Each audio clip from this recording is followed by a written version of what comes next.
Hello there, glad you could join us again for another edition of Nigeria's premier social media powered program. I'm Victor Matthias. Today we beam our searchlight on the goings on in the Nigerian state, the economy, the petroleum and power sectors, in fact, the general state of the nation. Now, while some Nigerians have complained about the slow pace at which things are going, some are of the opinion that Rome was not built in a day. But before we go deep into the conversation, let's take a minute and see what made the trends list in the past week.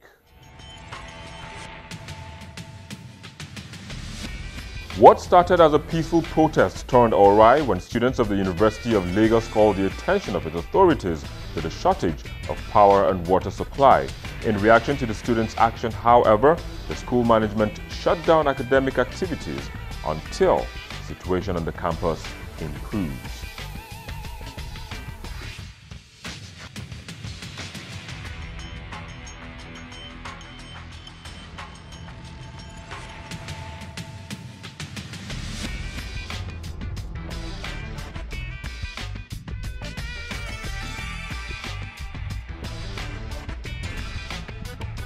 Residents of the Federal Capital Territory made the list also as they came out to decide who will be leading them closer to El Dorado as chairmanship and councillorship elections were conducted in the 6 area councils of the city, which is regarded as the seat of power.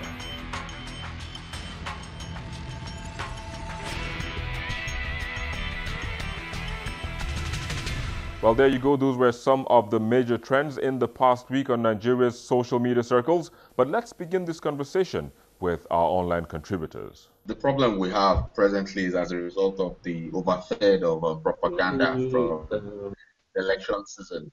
I think the new government that came in clearly don't understand the situation, was only desperate to take over the government. That's one part. Then the people themselves are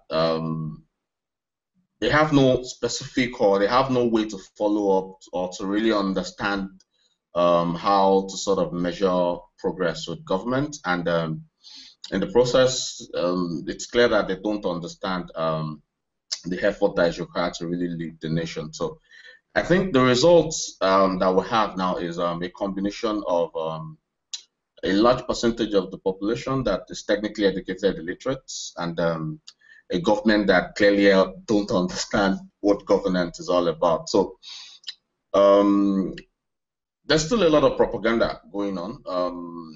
We've overfed on it. We throw figures around, and that has led to total breakdown of communication between the government and the people. So the current state we're in now, I think we're in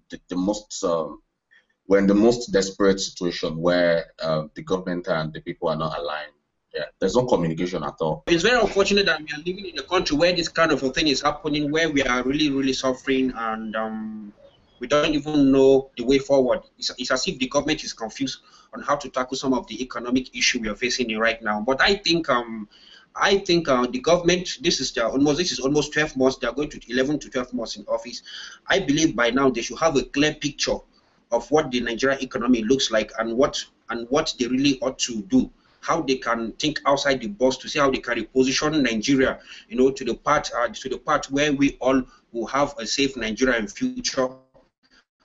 I think all I can say they can do now is to see if they will be able to do that, lay a very good foundation for other Nigerians to build upon, because as it is today, I think we are just running a kind of organization that has no rules and regulation, no front and back. We don't know where we're going to. We don't even know our fate in the next 20 to 35 years from now. We don't even know where we will be.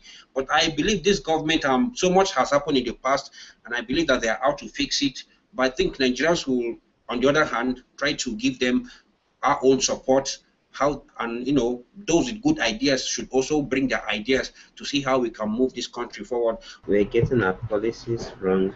The very first policy that was made on forex, that's foreign exchange currency, affected a whole lot of things. Affected transportation sector, affected even NNPC, because when the importer don't have the right money to import the fuel, there's nothing they are going to do. They are not going to import fuel and be run at loss.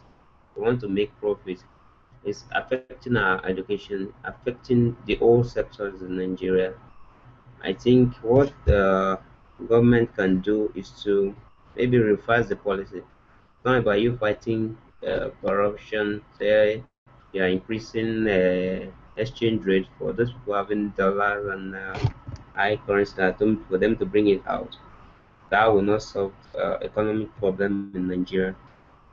Take the policy back to the same way it was before you took over the government.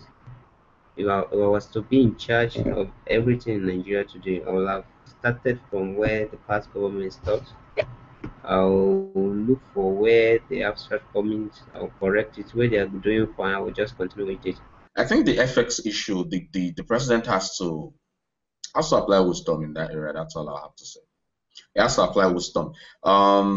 Because it's between allowing people to really suffer. People are losing jobs. Businesses are failing because people can't import, and it's actually as a result of these policies. Even when you go to grocery shops now, the prices are ridiculous of everything. I wanted to buy an item yesterday. I think I had to return it about 2, 3 times because I had budget, and I discovered that everything was double. You understand? Air conditions, everything is triple. An air condition I got for 51,600 is now about 130,000. Another 1 horsepower that goes for 30 something thousand is now about 68,000. So the thing is going through what the effect of that particular policy. If the government really has the guitar people that is able to communicate back to him, I think it's high time he asks himself that is it really worth it? It's putting Nigerians through hell. You understand? It is really putting Nigerians through hell. But I understand the fact that it's optimistic that oil price will bounce back, but I can assure you that won't happen. Forget the projections that you see. Even if it happens, it will only be temporary. All right, just hold your thought for a second. We'll take a quick break and we'll be back shortly.